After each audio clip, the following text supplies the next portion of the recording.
ده أغرب مكان ممكن تشوفه في حياتك.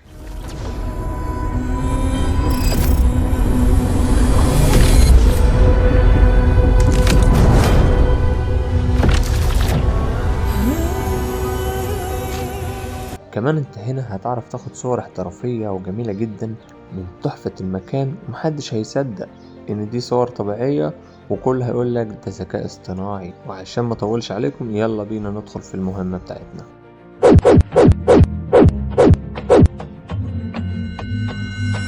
الفكرة جت في دماغي لما لقيت بعض المشاهير وبعض الناس المشاهير بيروحوا مكان معين ومختلف تماما وبتصوروا فيه، ومن هنا قررت ان انا كمان لازم اروح المكان ده حتى لو كانت التكلفة بتاعته ايه، لازم اروح. على طول كلمت محمود صديقي في المشاوير البعيدة، وهو طبعا اللي بيصورني، فقلت لازم اخده معايا في المشوار البعيد ده، وقررنا ان احنا نروح ونخوض المغامرة من اولها. جاهزين لخوض المغامرة؟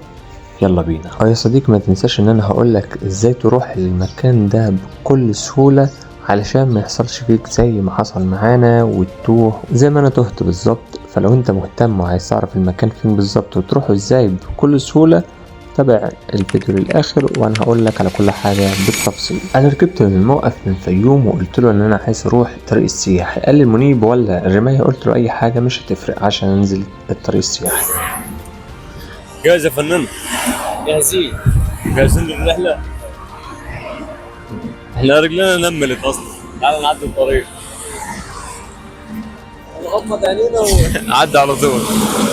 بس شوف يلا يا باشا.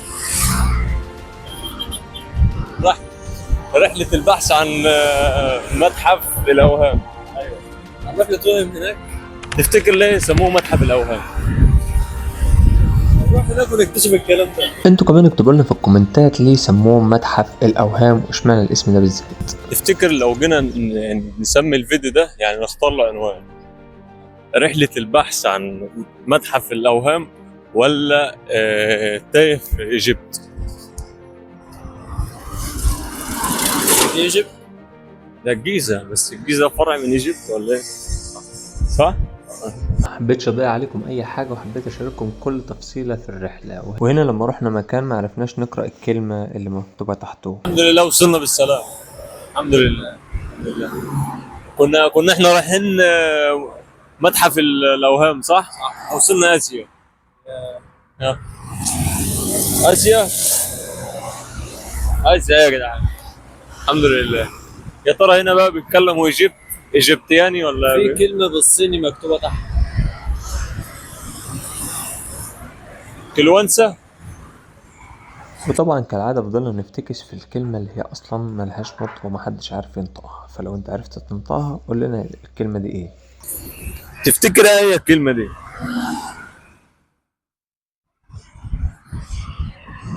المهم انت رواندا تشيك ولا رواندا جوه؟ رواندا جوه. يلا بينا. طب لسه بدري؟ مش عارف، انا تعبت. انا خايف من حاجة واحدة. حاجة واحدة بس. واحد يندش التليفون وانا بصور كده. خصوصا احنا في ايجيبت. هنجري وراه. تجري؟ هجيبك يا ابن اليوم كان جميل فعلا وكل حاجة ماشية تمام، بس جت للحظات كده وأيقنت إن مينفعش أروح المكان ده من كتر ما هو بعيد.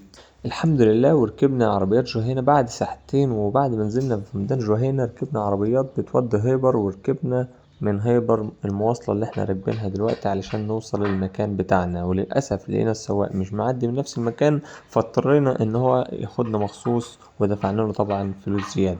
وبالمناسبة لو حد عرف اللغة بتاعت الجماعة دول يا ريت يقول لنا في الكومنتات. جنبك يعني ما في يحكينا ويحتفل بنا في 10 دقائق ماشي يعني.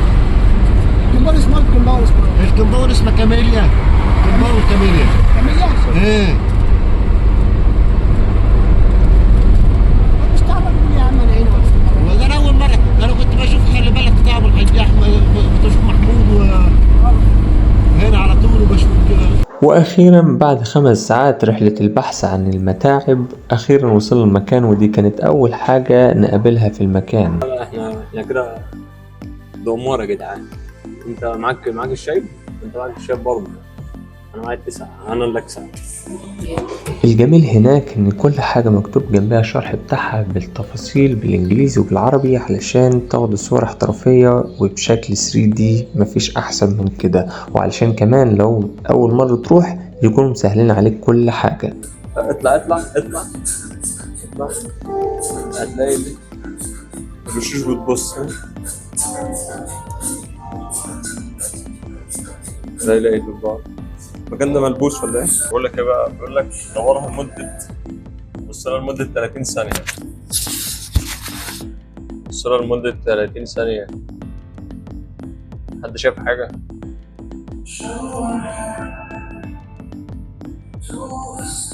اللي جاي بص ليه ده؟ مفيهاش حاجة على فكرة، عادية. عادية خالص، عادية خالص يا جماعة، عادية خالص. لا في لفة في العين. المكان كويس جدا ومناسب لكل فئات المجتمع. شبه دي كده، ده كده مربع تمام. تعالى بقى بص لنا من الجنب التاني. ده مستطيل، مثلث. دي كانت من اكتر الحاجات اللي انا استغربت لها في المكان، ازاي مكان تبص منه تلاقي مربع والمكان التاني تلاقي مثلث، ودي مراية طبعا عشان تتصور انت وصاحب عمرك. طبعا هنا تحس ان ايه زي ما انت قلت مرة واحدة كده، غضبت عليك الآلهة يا ابني. غضبت عليك الآلهة. لو ركزت مع العينين دي هتلاقيها بتتحرك معاك زي ما انت ماشي، هي مراقباك. المكان طبعا جميل، وطبعا مهما اتكلم عمره ما هقدر اوصفه، لازم انت تروح وتجرب المكان بنفسك. وبالمناسبة ديت مش دعاية للمكان ولا اعلان ولا اي حاجة، دي بس تجربة شخصية حبيت انقلها ليكم. في المكان ده بالتحديد لازم يكون قلبك جامد، ولازم يكون عندك اعصابك تمام علشان ما تتزاولش، لان اول ما الدايرة دي بتلف كده هتختل توازنك لو انت مش مظبوط، زي ما حصل مع محمود كده بالظبط. بالك من السينما المكسورة. لا كويس يا ابني، مفيهاش حاجة يا ابني. وضع عادي.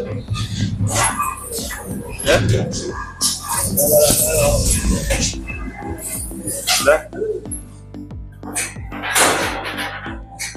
ابو 5. هنا كان لازم ننزل عشان خلاص ابو 5 جنيه اللي احنا دافعينه خلص، ولكن محمود ما كانش قادر ينزل واختل توازنه وكان هيودينا في داهية.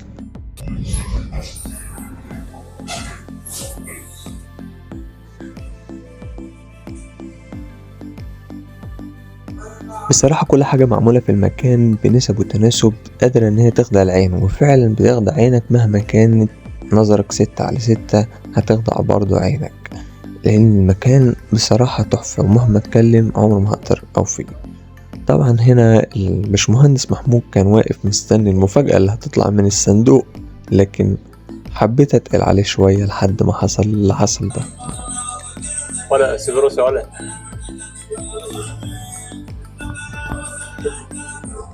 سيبروسي مين ده؟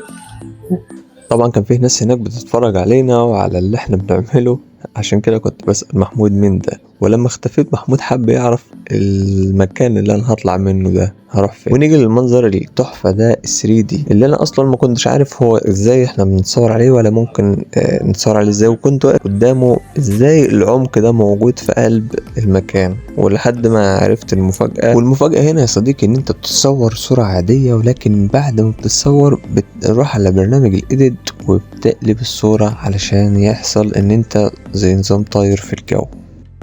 طبعا المكان فيه حاجات كتير حلوة وتغري العين وتخليك قد ايه ما تثقش حتى في عينك، لان المكان ده هيخليك ما تصدقش عينك وما تصدقش اي حاجة انت بتشوفها، لان كل حاجة معمولة بنسب وتناسب قادرة ان هي تخدع العين، ولو حتى عينك 6/6 برضو عينك مش هتصدق ومش هتستوعب اللي انت هتشوفه، ولابد ان انت هتتزاول، يعني هتتزاول. طبعا دي معمولة حديدة كده بنسب وتناسب تحسسك ازاي ان الحديدة دي تعدي من قلب الفتحة، ودي كمان حاجة كده المفروض ان هي بتوريك قد ايه ان هي طايرة من غير حاجة، بس طبعا كانت الحاجات دي بايظة ولسه يعملوا لها صيانة. ودلوقتي بقى جه وقت اقول لكم ازاي تقدروا تروحوا المكان ده بكل سهولة. لو انت جاي من الفيوم ولا من اي مركز في الفيوم ما تنزلش الطريق السياحي لان هتتعب كتير. كمل وانزل ميدان الرماية، وهناك هتقول لهم عايز مواصلة بتودي إلى محور رود الفرج. أول ما تركب مع السواق يا صديقي هتقول له عايز متحف الأوهام، وهو تقريبا هيكون في آخر طريقه. وأول ما توصل هناك هتتفاجئ من جمال المكان اللي تحفة جدا ويهدي الأعصاب، لكن أول ما توصل للهدف المعين هنا عينك هتبدأ تتزاول. ما تنساش لو رحت تقول لي رأيك في المغامرة إيه، وسلام.